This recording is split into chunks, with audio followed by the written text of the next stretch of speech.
Hey guys, so it's almost my friend Elisa's birthday, and she asked me if I would make her this yarn tapestry. I've never made anything like that before. I knitted it a little bit when I was a kid, but I haven't worked on anything aside from that little plastic square loom.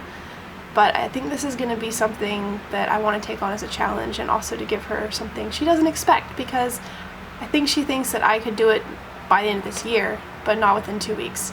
So this is my challenge. I'm going to show you what I'm working on.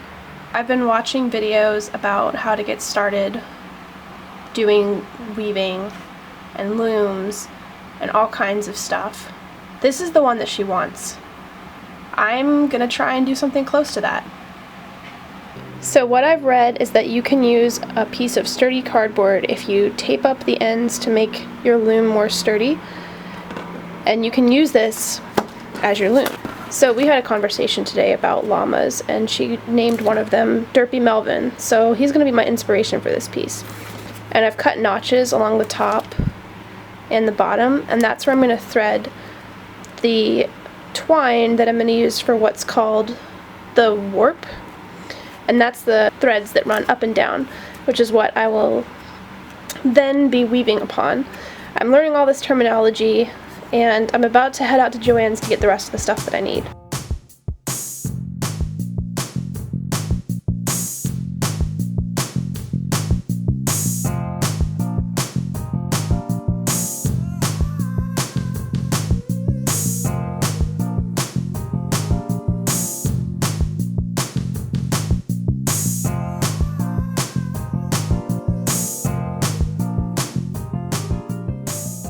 Last night I found some driftwood, and I'm going to use this for the top of the tapestry, and I looked up how to clean it, so let's see if we can get this to look better.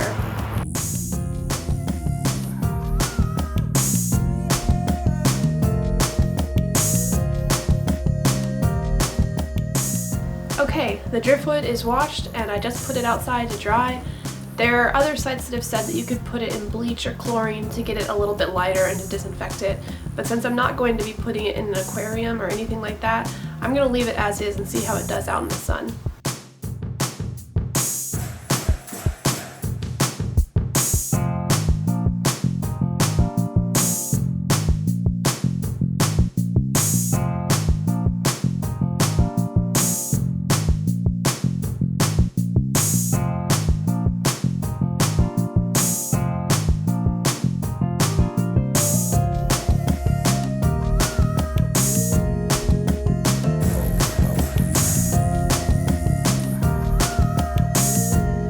These are the colors I've decided to get: a light blue, a salmon, a white, and then I also picked up this multicolored braid. It's a shorter skein, and then I got some wool roving, and this is, I think, what they use before they turn it into yarn, so it's very puffy. And I got blue, aqua, and a purple. I'm going to use this for the tail, the fringe at the bottom. This little package turned into this much. I did not realize it was going to be this much. I have to cut it into 4-inch sections, and I think I'm going to make raya knots with it.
My raya knots are done. I did 3 rows, ended with some 6 and 9-inch pieces on the top. So now what I'm going to do is go back to my white yarn and start weaving the rest of it.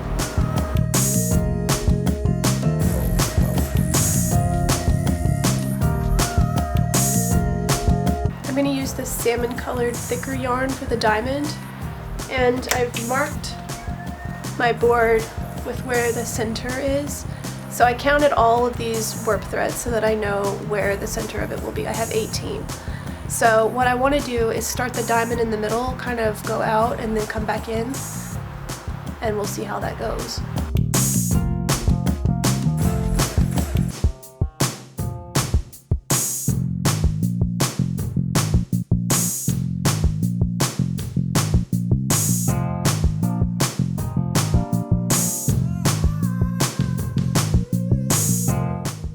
I'm starting a new row here to meet up with this diamond, and I'm going to go right up against it and start trying to fill in all the gaps.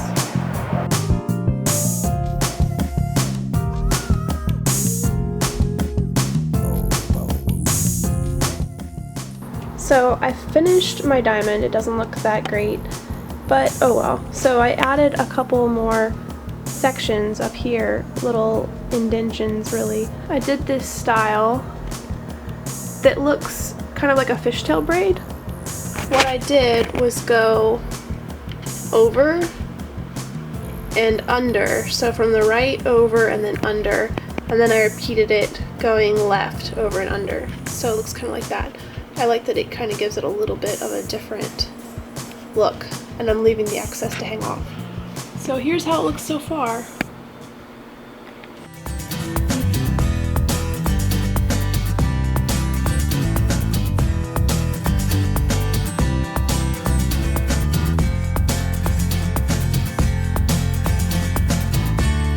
I realized as I was adding this fishtail triangle that's going to go off to the top that I added it way too low. I had it all the way down here before I realized I could just push it up.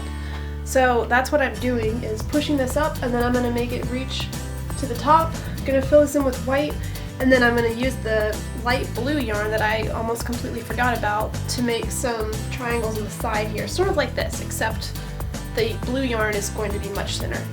So here we go.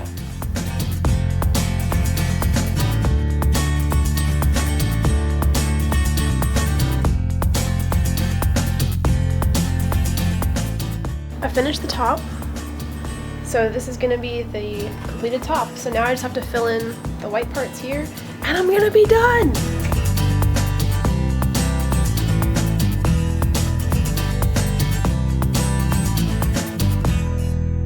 It's done! So now I just have to cut off all of these strings, but the patterns are done, and once I get this cleaned up, we'll see how to attach it to the stick.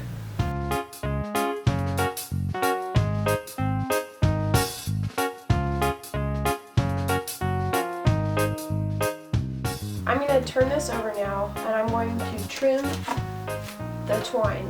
I'm kind of nervous about this. The tutorial that I'm following says to untape the tails,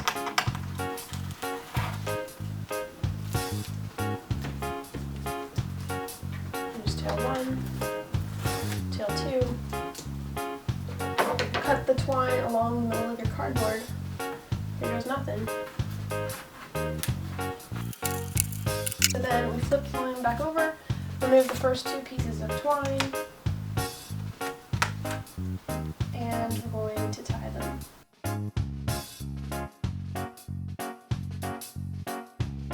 And now for this end.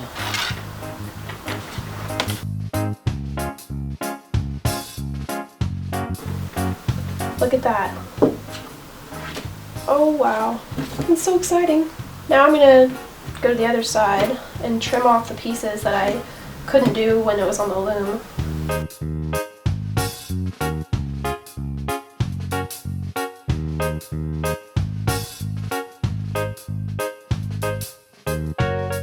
I've got all the ends trimmed, so now the last thing to do is to add some loops to the top and attach it to this stick.